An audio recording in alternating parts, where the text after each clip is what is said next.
Bienvenidos a un nuevo video de CPA SOCIMEP. Mi nombre es Elena Benítez Tenorio, soy directora local de CPA SOCIMUP y el día de hoy les traigo un video muy interesante como es ansilostomiasis. La ansilostomiasis es una parasitosis intestinal transmitida por el mintos a través del suelo, principalmente. Es muy común de encontrarla en zonas donde los recursos son precarios, donde la higiene es deficiente, en países en vías de desarrollo y en poblaciones donde las personas caminan descalzos. Como principales agentes causales de esta parasitosis vamos a tener a dos principalmente y son Necator americanus y Ancylostoma duodenal.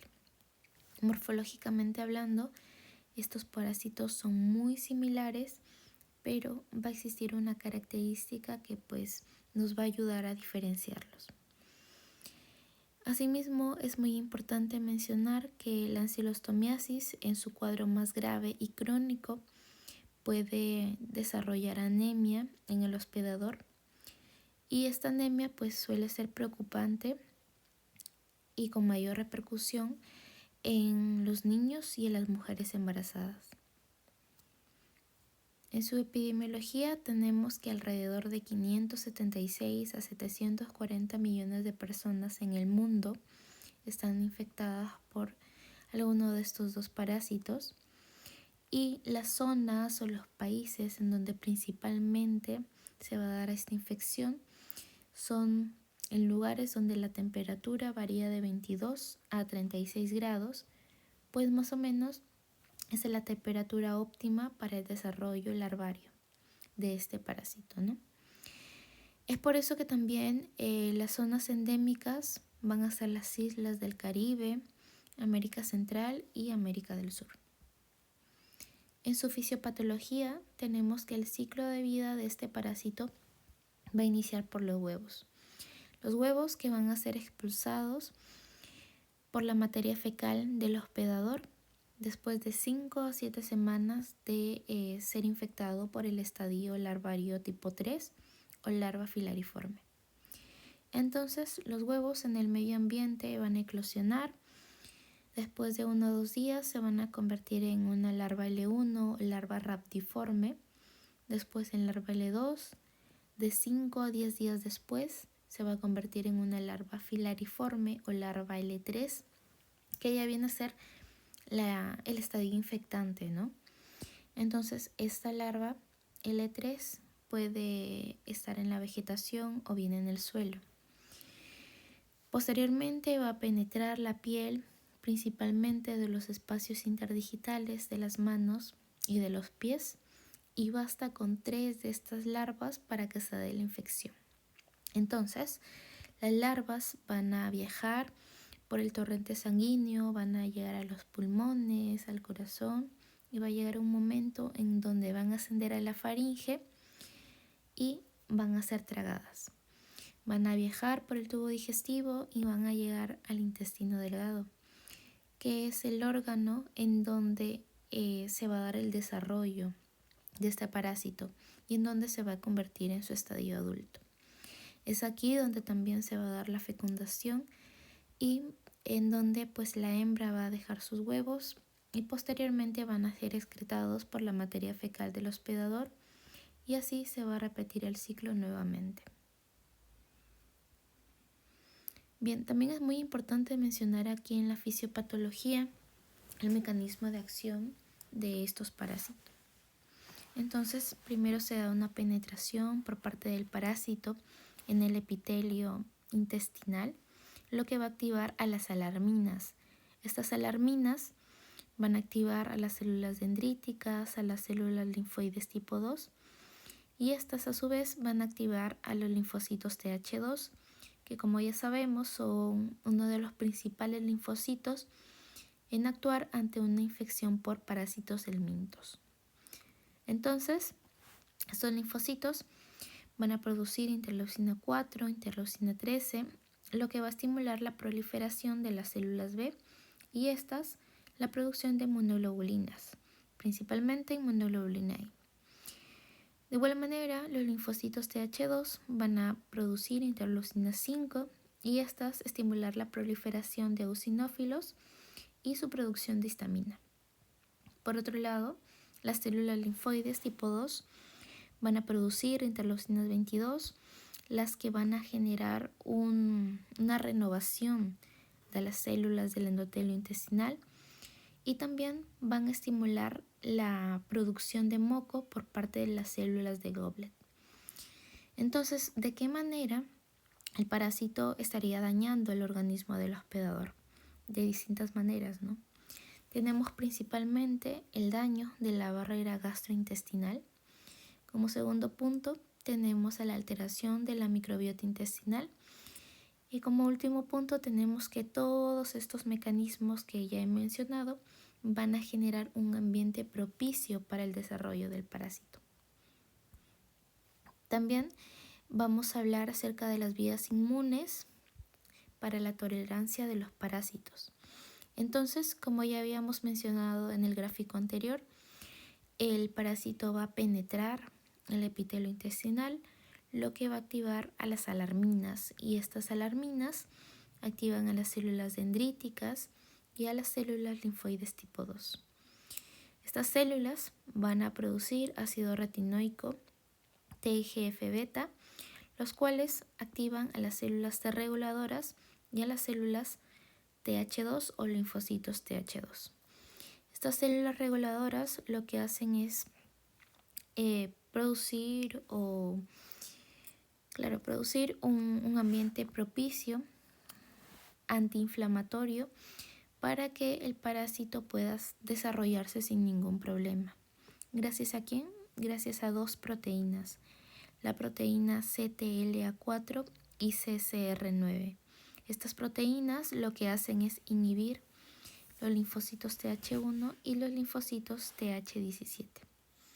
Por otro lado, los linfocitos Th2 lo que hacen es producir interleucina 4 e interleucina 13, quienes producen o activan a los macrófagos M2. Estos macrófagos M2, a diferencia de los macrófagos M1, que se actuaban frente a los parásitos, lo que van a hacer es inhibir la activación de los linfocitos Th1. Ahora, con respecto a la morfología, como podemos visualizar, los huevos van a ser muy similares. Y de hecho, en el microscopio es casi imposible diferenciarlos. Pero en su estadio adulto sí hay una característica muy marcada que nos puede ayudar a diferenciarlos.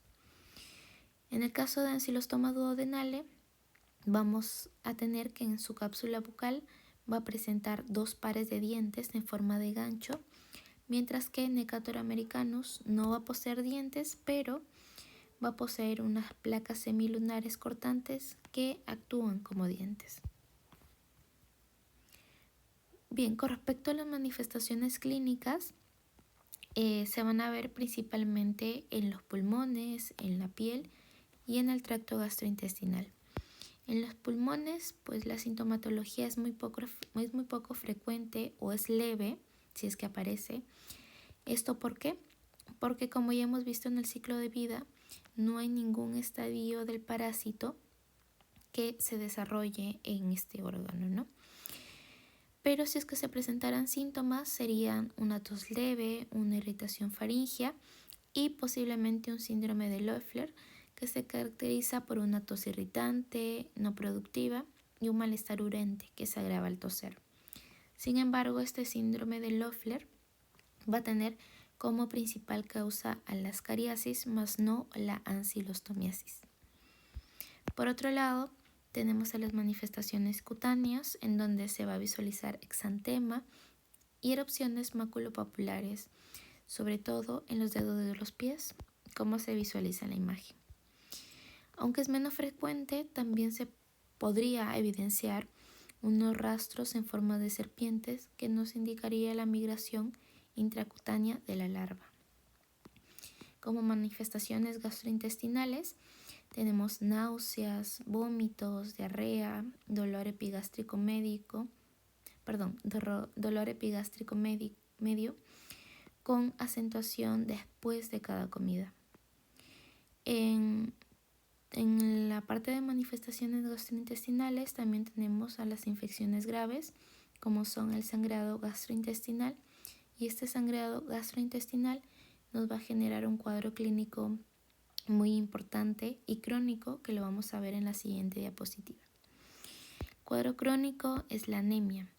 Una anemia que se produce por pérdida de sangre es una anemia del tipo ferropénica y que al microscopio se vería como una anemia microcítica hipocrómica. Esta anemia se puede acompañar de una hipoalbuminemia y que podría desarrollar en el hospedador una anasarca que se caracteriza por edema en extremidades y abdomen. De igual manera, como ya les había antelado, esta anemia es muy importante en niños y mujeres embarazadas porque son sectores de riesgo, ¿no? O sectores vulnerables. Es importante mencionar también que lo que va a generar el parásito son unos anticoagulantes que inhiben algunos factores de la cascada de coagulación, como son el factor 10 activado y el factor 8 activado. En lo que respecta a las manifestaciones clínicas en niños, tenemos que se va a ver un deterioro en el desarrollo cognitivo, un retraso en el crecimiento físico, somnolencia, agotamiento, y en lo que respecta a las embarazadas vamos a tener que el daño se va a ver más que todo en el feto, ¿no? Vamos a ver que es posible que se dé un parto prematuro, que el niño nazca con bajo peso y que incluso haya un retraso en el desarrollo fetal. Para su diagnóstico tenemos como gol estándar o como uno de los principales al examen de heces. El examen de heces en donde la técnica que se va a utilizar es la técnica de Cato-Katz y otro posible método diagnóstico que podría utilizarse es la PCR. Ahora, para finalizar, como unas recomendaciones para prevenir la anquilostomiasis son beber agua potable, limpiar y cocinar adecuadamente los alimentos, porque como ya lo hemos visto en el ciclo de vida, es posible que la larva L3 o filariforme se encuentre en vegetales. Es importante también lavarse las manos después de ir al baño y antes de ingerir cualquier alimento. También es importante usar zapatos y desparasitación de grupos de riesgo, como son los niños, las mujeres embarazadas y las mujeres en edad fértil. Aquí está la bibliografía y muchas gracias.